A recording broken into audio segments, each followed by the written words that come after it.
Hey, party people, welcome to another edition of Tony's Timepiece Review. Today's date, March 3rd, 2018. And today I want to just talk about, you know, homage watches versus gray market versus black market versus replica, that kind of thing. So first and foremost, I am day 2 on my Squale, which is an homage watch basically to the Submariner.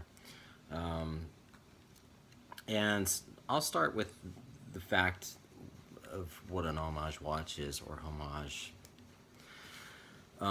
Basically, it's a watch that's basically almost paying tribute to the watch that it's made based after. So say, for instance, like a Submariner Rolex.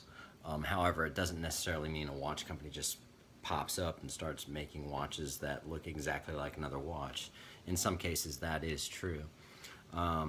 In other cases, it's from a watch company that's been around for a long time, and they've made watches for a long time, and they design a watch based off of another watch, So essentially, the Squale, they've been building dive watches since 1946. But you could also say a brand like Tudor, which is made by Rolex, who also make a watch very similar to the Submariner, would be an homage to the Submariner as well. The Tudor brand, I like Tudor brand. In fact, I was going to buy one before I bought this, and it doesn't mean I'm not going to buy one. But the Black Bay, Heritage Black Bay, has the ETA-based 2824. They've now started making their in-house movements, but this has the ETA 2824. So essentially, really, ultimately, some brands, like Invicta or some other shittier brands, I mean, if you like Invicta, that's cool too, do make a watch that's, I wouldn't call it an homage watch, I'd call it a straight copy, but, the quality of these watches are phenomenal. So, and also with something like that is, if you go out and buy a brand new Rolex Submariner, and you spend $10,000, $11,000, $12,000 for it, and that's a lot of money coming out of your pocket, So then let's go to a Tudor, and you're looking at, say, $3,600. And I'm going with authorized dealer. I'm not talking about Joma Shop. That's gray market. We'll get into gray market in a moment. But and then you'll have a brand like Squale, and then there's Steinhardt, brands like that. It's still very high quality, all right? So you may not want to spend $10,000 or $11,000 on a brand new sub. It doesn't necessarily mean you don't have the money to buy that watch. There are plenty of people that can afford $10,000, $11,000, $12,000, or they have the money to buy it, but they can't justify it, and they're like, I don't want to spend $12,000 on a watch, but they like the look, but they want something that has that look, essentially with the same type of quality. Now, I'm not saying that this quality is of Rolex. It's a whole different thing, because the movements, even with the ETA movements that Tudor have, are COSC certified, but the ETA 2824 can also, if you take it to a reputable watchmaker, someone who can also repair the watch, can calibrate it to those specifications. So some people necessarily, they might have the money, but they've got other priorities to, where their money needs to go, and they don't want to have to spend that kind of money. And they also, they don't need to have a Rolex on their wrist. They don't care, It's not about, like, look what I'm wearing. It's all about who you are, you know what I mean? Because you can be very established and successful, and it doesn't matter what kind of watch you have, because the watch isn't going to, basically dictate who you are as a person. So that I kind of wanted to clear up a little bit. Didn't want to get too much into that, but homage watches, there's nothing wrong with them, you know what I mean? Because there's plenty of people that do have Rolex as well that also will buy something like a Squale or a Steinhardt, but they want to have the watch that looks similar to what they love, but then it's a beater watch. Like, I can look at this and go, hey, this is a total beater watch, you know what I mean? I don't care. If something happens to it, boom. But it looks nice, and it's very high quality. Now, let's talk about gray market versus black market, or also replicas. Start with black market. All right. Black market watches are, like for instance, say you want a Panerai or Audemars, whatever brand, Rolex, you can get that genuine brand, but it comes from unreputable sources, meaning that it could have been something from someone who robbed a jewelry store, or things of that nature, and you get them at a market price that's beneath what the watch would cost new. Now, you would have to know those kind of people, and if you're hanging out with those kind of people that can get you that kind of watch, then that's not the type of, I'm not trying to promote any of that, because that's not the kind of person I would hang out with. That's black market, as well as knockoffs or replicas.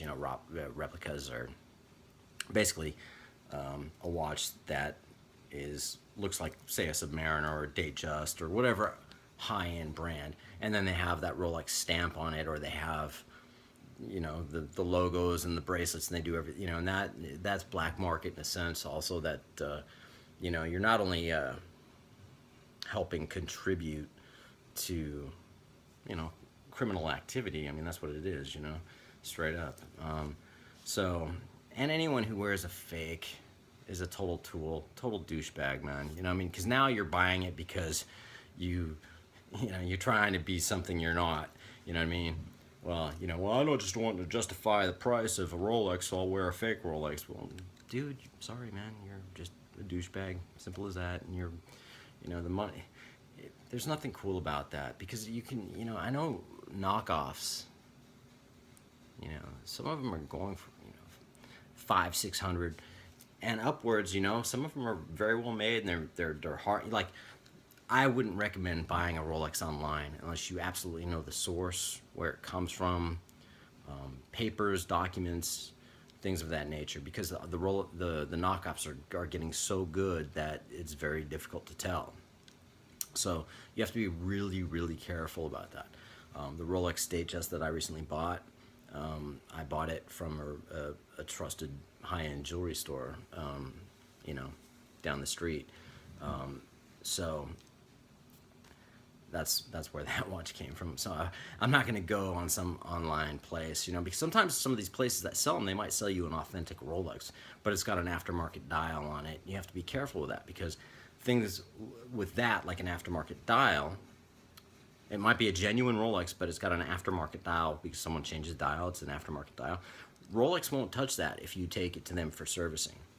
All right, so keep that in mind when you decide if you are going to purchase a Rolex or anything that's named brand. Again, with the money aspect of, is your watch going to hold value? No one knows. You know what I mean? There's some watches will go up, some will go down. Even with this, I said the other day in my video that you might not get anything for it if you sell it on the pre-owned market, which is true. That could very well be, but it can also go up in value because they're becoming more in demand. So it could very well go up in price, for the most part. And then also keep in mind, again, I talked about this other guy, Archie Luxury or whatever, that's talks about anything that doesn't is worth money. It's the whole thing is that, yeah, if you go to a store, an authorized dealer, and buy a brand new Rolex, you're going to lose 10-15% off the bat. You know what I mean? So you're losing a couple $1,000, if not more, right off the bat. You pay $550.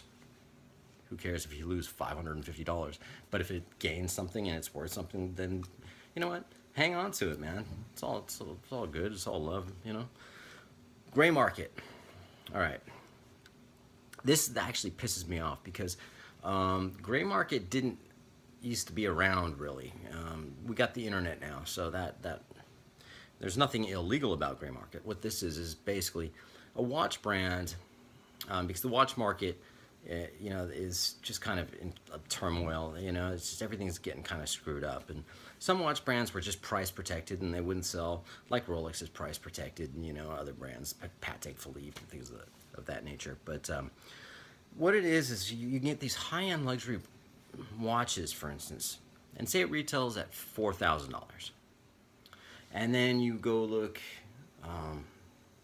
and you can go to an authorized dealer in the mall, you know, that's a retailer for that brand, and it's $4,000. But then you look at like someone like Joma's shop, and they sell it for, you know, $2,500. Okay, now that's gray market. All right, so you're not getting the actual warranty, the factory warranty that you would get from the authorized dealer, but you might get the you know, like Joma Shop, for instance, assumes the warranty, and they'll give you the same warranty. But it sucks because what happens is some of these brands, they produce a certain amount of watches, and they may not be able to sell them at that retail, or they've got too much stock.